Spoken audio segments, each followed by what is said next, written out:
الحمد لله رب العالمين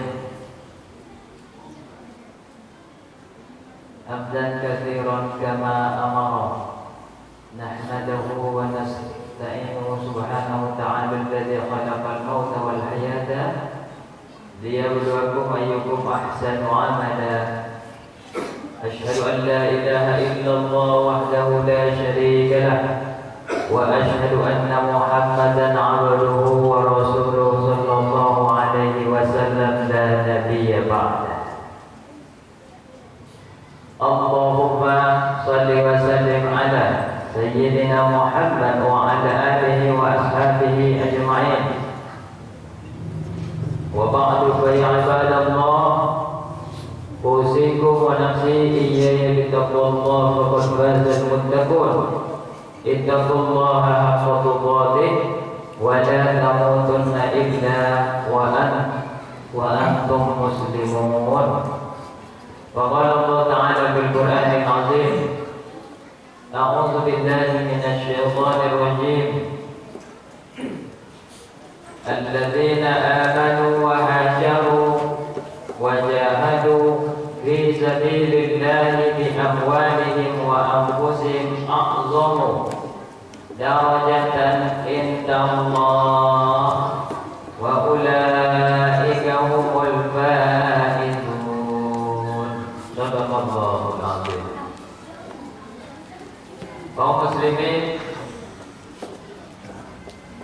hadirin sidang jemaah Jumat yang dimuliakan Allah, pada Jumat ini dan seterusnya saja marilah sama-sama kita meningkatkan takwa. Meningkat bukan malah menurun.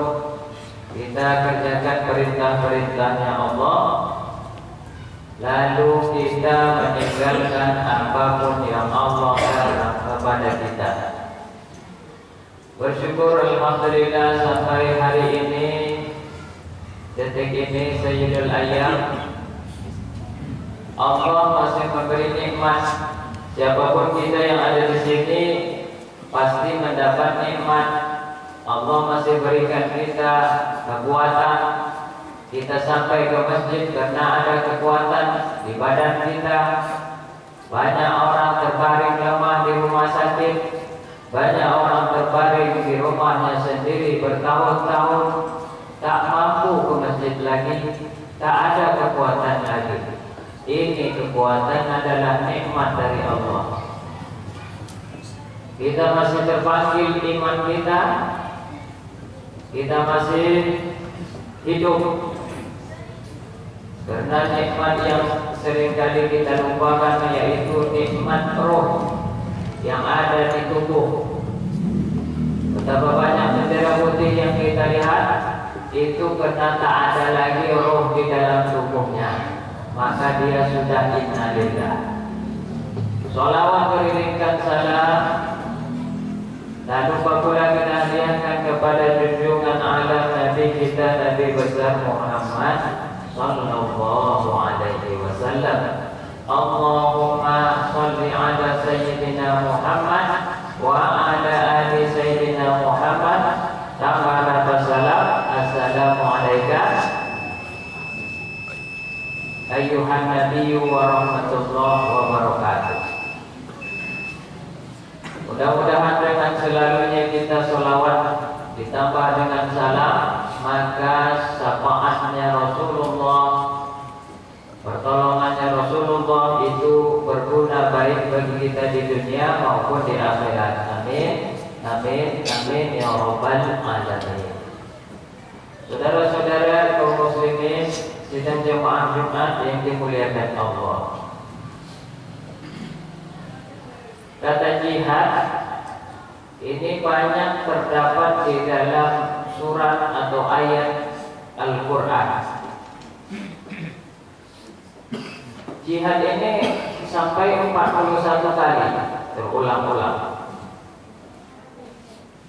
Tidak boleh dinamakan jihad ini hanya sekedar seperti zaman dahulu. Jihad itu adalah perang. Perang itu dengan pedang, dengan senjata, Itu juga dinamakan jihad. Tapi tidak diartikan jihad secara sesungguhnya itu saja, karena ini luas. Oleh karenanya, itu di dalam surat At-Taubah ayat 20 Allah berfirman, A'udzubillahi minasyaitonir rajim. Alladzina amanu wa hajaru wa jahadu fi sabilillah bi amwalihim wa anfusihim a'zamu darajatan indallah wa ulaika humul faizun. Aku berlindung kepada Allah dari godaan syaitan yang terkutuk. Orang-orang yang percaya, beriman, ada hatinya iman, wahajaru, dia pindah, dia hijrah, wajahadu, dia berjihad, fi sabilillah, di jalannya Allah, di amwalihim wa anfusihim a'zamu darajah, dengan harta. Harta ini kan berarti dengan uang, dengan tanah, dengan kendaraan. Kalau sekarang ada sepeda motor, ada mobil, itu harta kita. Rumah, wa anfusihim. Lalu kita juga berjuang dengan diri kita sendiri. Diri ini terbagi dua. Pertama, diri yang sesungguhnya itu dinamakan roh. Kedua, diri yang di luar ini yang nampak oleh mata kita ini itu dinamakan dengan badan. Jadi roh, rohani dan badan dan jasmani kita itu juga diajak untuk berjihad. Jangan badannya di masjid tapi pikirannya tak kemana. Makanya kalau Jumat itu duduk di masjid dengarlah khutbah dengan khusyuk. Jangan malah main-main di luar ataupun yang lain dikerjakan. Jihad kita ini namanya, salah satunya.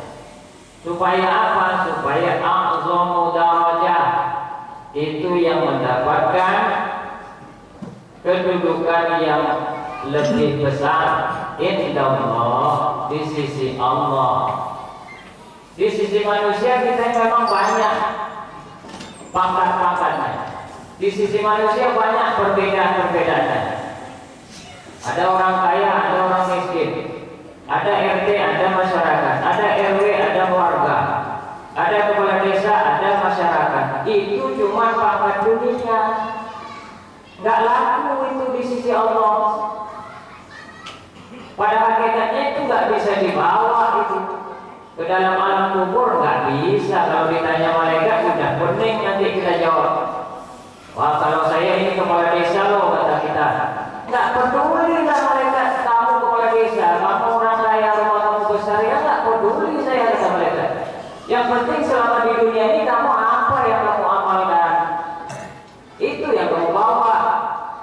Tapi kalau kita memang berjihad tadi, dengan harta kita nyumbang, dengan harta kita ikut kurban, dengan harta kita zakat harta, dengan harta kita bangun masjid, dengan harta juga kita bantu orang-orang yang susah. Itulah yang menjadi pembawaan kita di alam yang tidak bisa ditolong siapapun lagi. Anak kita tidak bisa tolong, sibuk dengan dunianya, dengan HP-nya, dengan apa yang ia pikirkan lebih untung untuk dunianya. Istri kita misalnya nggak bisa tolong, kawan kita nggak bisa tolong, kawan kita main domino, kawan kita minum kopi itu nggak bisa tolong kita lagi kalau kita udah di alam akhirat. Yang menolong kita dari harta yang kita ikhlaskan untuk jalan Allah, dan diri kita yang sering kita dudukkan di tempat-tempat yang berguna untuk jalan Allah pula. Itu baru di sisi Allah a'zam, lebih mulia. Wa ulaika humul faizun, dan mereka itu sesungguhnya adalah orang-orang yang mendapat kemenangan Ketika azan kita dipanggil terus. Pertama kita dipanggil hayya 'alas shalah, yang kedua kita dipanggil hayya 'alal falah. Falah itu artinya faizun. Falah itu artinya menuju kemenangan. Menang berarti kita gak kalah. Menang berarti kita gak rugi. Namanya kita saja sudah untung. Jihad yang paling berat rupanya adalah jihadun nafsi. Makanya setelah perang pertama, perang Badar, lalu bertanyalah sahabat kepada Nabi, wahai Rasulullah, ini sudah berdarah-darah kita melawan orang Quraisy. Kita jumlah sedikit, pengalaman perang tak ada, kita bukan tentara, tapi alhamdulillah sudah menang. Apa ada yang lebih berat daripada ini? Lalu Rasulullah bersabda, ada yang lebih berat daripada perang yang kayak gini, yang mati-matian kayak gini, yaitu apa? Yaitu jihadun nafsi. Perang melawan hawa nafsu diri kita sendiri. Orang-orang yang masih pemarah, orang-orang yang masih pemalas, orang-orang yang masih kurang peduli, itu namanya musuhnya belum keluar dari diri kita ini. Itu yang setiap hari, setiap waktu harus kita lawan. Musuh yang paling terbesar adalah diri kita sendiri. Bukan musuh kita orang lain, bukan musuh kita Amerika, bukan musuh kita Israel, tapi diri kita yang tidak bisa kita kontrol.